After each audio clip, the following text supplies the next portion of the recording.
Perang Diponegoro yang juga dikenal dengan sebutan Perang Jawa Inggris, The Java War, Belanda, The Java Oorlog, adalah perang besar dan berlangsung selama 5 tahun, tahun 1825 sampai tahun 1830 di Pulau Jawa, Hindia Belanda, sekarang Indonesia.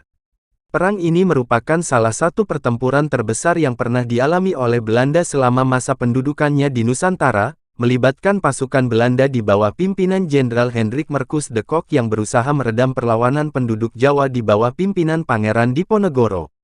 Akibat perang ini, penduduk Jawa yang tewas mencapai 200.000 jiwa, sementara korban tewas di pihak Belanda berjumlah 8.000 tentara Belanda dan 7.000 serdadu pribumi. Akhir perang menegaskan penguasaan Belanda atas Pulau Jawa. Pertempuran terbuka dengan pengerahan pasukan-pasukan infanteri, kavaleri dan artileri, yang sejak Perang Napoleon menjadi senjata andalan dalam pertempuran frontal di kedua belah pihak berlangsung dengan sengit. Front pertempuran terjadi di puluhan kota dan desa di seluruh Jawa. Pertempuran berlangsung sedemikian sengitnya sehingga bila suatu wilayah dapat dikuasai pasukan Belanda pada siang hari, maka malam harinya wilayah itu sudah direbut kembali oleh pasukan pribumi, begitu pula sebaliknya. Jalur-jalur logistik dibangun dari satu wilayah ke wilayah lain untuk menyokong keperluan perang. Berpuluh-puluh kilang mesiu dibangun di hutan-hutan dan di dasar jurang. Produksi mesiu dan peluru berlangsung terus sementara peperangan sedang berkecamuk. Para telik sandi dan kurir bekerja keras mencari dan menyampaikan informasi yang diperlukan untuk menyusun strategi perang. Informasi mengenai kekuatan musuh, jarak tempuh dan waktu, kondisi medan, curah hujan menjadi berita utama, karena taktik dan strategi yang jitu hanya dapat dibangun melalui penguasaan informasi. Serangan-serangan besar rakyat pribumi selalu dilaksanakan pada bulan-bulan penghujan. Bila musim penghujan tiba, gubernur Belanda akan melakukan usaha-usaha untuk gencatan senjata dan berunding, karena hujan tropis yang deras membuat gerakan pasukan mereka terhambat. Penyakit malaria, disentri, dan sebagainya merupakan musuh yang tak tampak, melemahkan moral dan kondisi fisik bahkan merenggut nyawa pasukan mereka. Ketika gencatan senjata terjadi, Belanda akan mengonsolidasikan pasukan dan menyebarkan mata-mata dan provokator mereka bergerak di desa dan kota, menghasut, memecah belah dan bahkan menekan anggota keluarga para pangeran dan pemimpin perjuangan rakyat yang berjuang di bawah komando Pangeran Diponegoro. Namun pejuang pribumi tersebut tidak gentar dan tetap berjuang melawan Belanda. Selain sosok Pangeran Diponegoro, di awal perang terdapat seorang bangsawan pendukung Diponegoro lain yang bernama Pangeran Serang II. Pada bulan Agustus hingga September tahun 1825, ia menyerang posisi-posisi pertahanan Belanda di pantai utara. Pada tanggal 28 November tahun 1827, adik ipar Diponegoro yang bernama Raden Tumenggung Sosrodilogo ikut memberontak di Bojonegoro, menuju pesisir utara di mana ia berhasil merebut Rembang, Lasem, dan Tuban.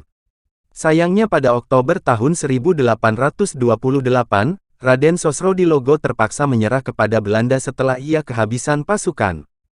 Di sisi lain, sebenarnya Belanda sedang menghadapi Perang Padri di Sumatera Barat.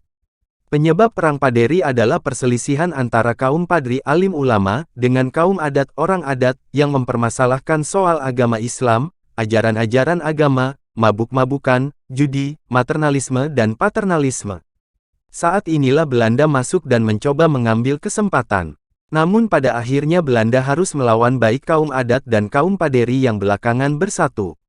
Perang Paderi berlangsung dalam dua babak, babak satu antara tahun 1821 sampai tahun 1825, dan babak dua. Untuk menghadapi Perang Diponegoro, Belanda terpaksa menarik pasukan yang dipakai perang di Sumatera Barat untuk menghadapi Pangeran Diponegoro yang bergerilya dengan gigih. Sebuah gencatan senjata disepakati pada tahun 1825, dan sebagian besar pasukan dari Sumatera Barat dialihkan ke Jawa. Namun, setelah Perang Diponegoro berakhir 1830, kertas perjanjian gencatan senjata itu disobek, dan terjadilah Perang Padri babak kedua. Pada tahun 1837 pemimpin Perang Paderi, Tuanku Imam Bonjol akhirnya ditangkap. Berakhirlah Perang Padri. Setelah Perang Diponegoro, pada tahun 1832 seluruh raja dan bupati di Jawa tunduk menyerah kepada Belanda kecuali Bupati Ponorogo Warok Brotodiningrat III, justru hendak menyerang seluruh kantor Belanda yang berada di kota-kota Karesidenan Madiun dan di Jawa Tengah seperti Wonogori, Karanganyar yang banyak dihuni oleh Warok. Dalam catatan Belanda, para Warok yang memiliki skill berperang sangat tangguh bagi pasukan Belanda. Maka dari itu untuk menghindari yang merugikan pihak Belanda, terjadi sebuah kesepakatan untuk dibuatkanlah kantor bupati di pusat kota Ponorogo, serta fasilitas penunjang seperti jalan beraspal, rel kereta api, kendaraan langsung dari Eropa seperti mobil, motor hingga sepeda angin berbagai merek, maka tidak heran hingga saat ini kota dengan jumlah sepeda tua terbanyak berada di Ponorogo yang kala itu digunakan oleh para Warok juga. Diponegoro dibuang ke Sulawesi pada 1830.